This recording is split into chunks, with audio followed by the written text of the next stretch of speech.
कोई दुष्ट प्रकृति वाला व्यक्ति था। उसने क्या किया कि वो संत बन गया। अब संतों के साथ वो रहने लगा, रहते रहते जो है काफी समय उसका व्यतीत हो गया, लेकिन स्वभाव उसका जो है दुष्टता करने का था। तो खलऊ करई भल पाई सुसंगु, वो क्या करने लगा राम जी, तो कहा कि वो तो संत हो गया, संतों के साथ रह करके वो नित्य भजन कीर्तन पूजा पाठ इत्यादि सब नियम अपना ठीक से करने लगा संतों के संपर्क में आने के बाद।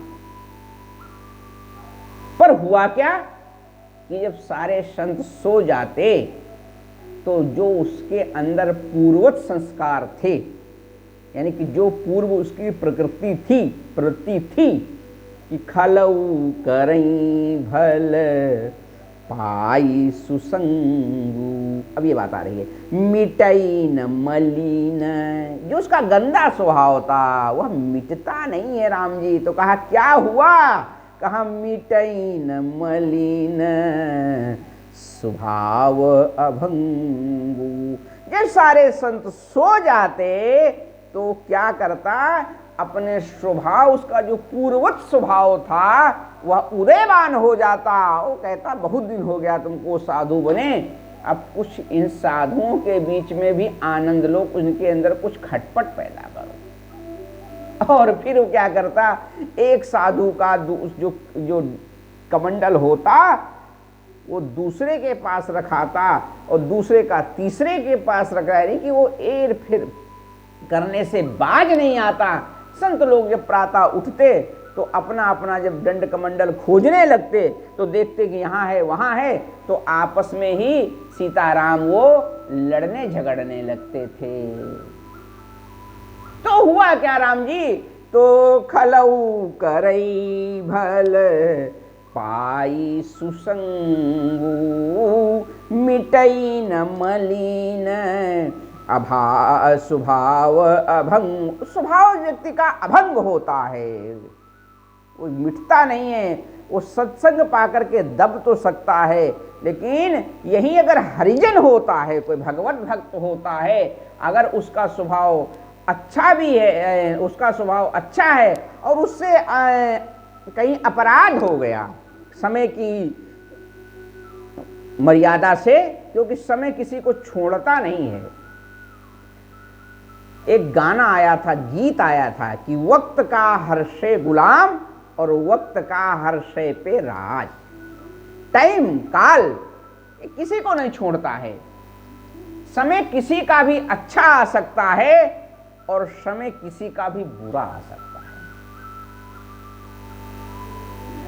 समय की ऐसी मर्यादा है कि इससे प्रबल कुछ भी नहीं है।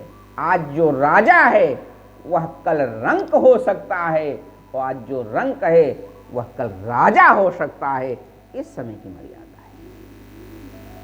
आप इतिहास में, पुराण में और पीछे मुड़कर के आप देखोगे तो अनेक प्रकार की ऐसी घटनाएं आपके सन्निकट गुजरी होंगी, जिनको देखने के बाद में भी आपको एहसास हुआ होगा कि वक्त का हर्षे गुलाम और वक्त का हर्षे पे राज। समय से, काल से प्रबल कुछ भी नहीं होता है। इसलिए काल को की मर्यादा में जीवन जीने का आचरण आए। हम काल की मर्यादा से बंधे हैं, इससे ऊपर कुछ भी नहीं है। यह संदेश है इन चौपाइयों में। हमारे गांव क्षेत्र में एक लोग भजन गाते हैं, उसमें कहते हैं कि समय समैया की बारी है और समया परैन बारंबार, और समया पर गया राजा हरिश्चंद्र पे और पानी भरे डोम भर जाए। तो समय से बलवान कुछ भी नहीं होता है।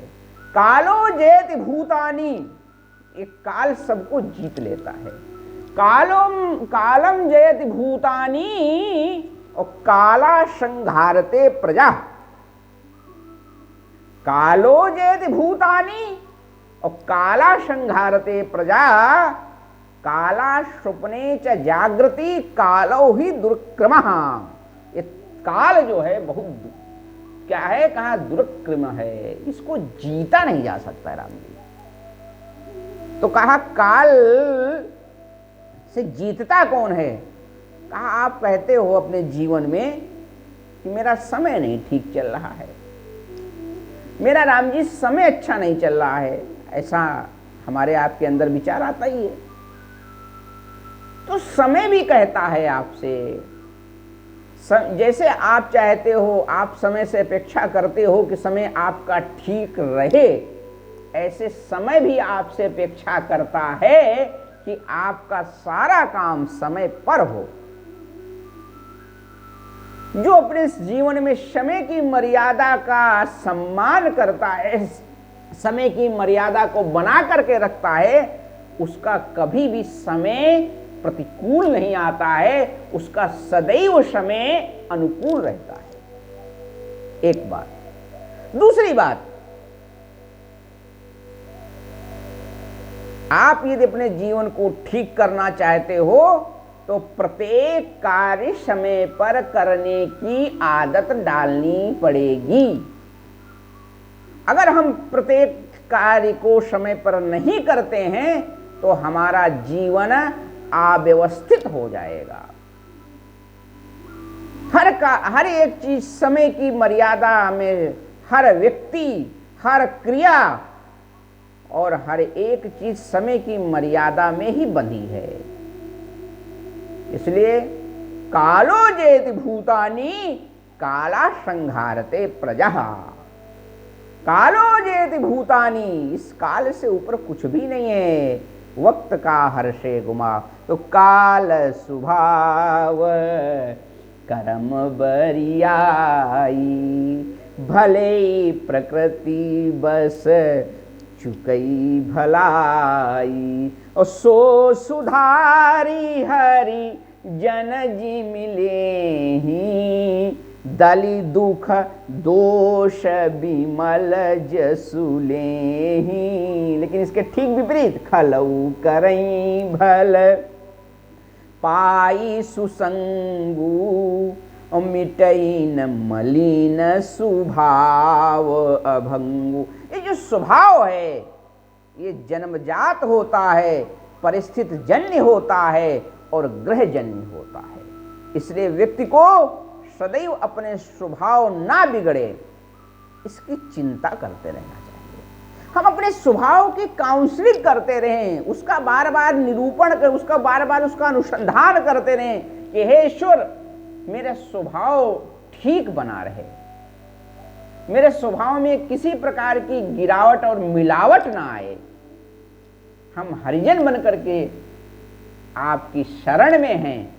आप यदि मुझसे कहीं काल की मर्यादा, ग्रह की मर्यादा जन्य कोई अपराध हो जाता है तो उस अपराध से हे प्रभु आप हमको सदैव बचाए रखिए, सदैव बचाए रखिए।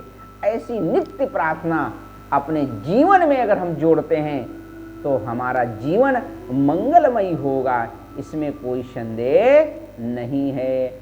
आज के इस प्रसंग में इन तीनों चौपाइयों में इतना ही कहना मैं पर्याप्त समझता हूँ। फिर अगले वीडियो में आप सभी लोगों को आगे की चर्चा के लिए मैं पुनः उपस्थित हूँ। सादर जय सिया राम, जय सिया राम, जय सिया राम, जय सिया राम।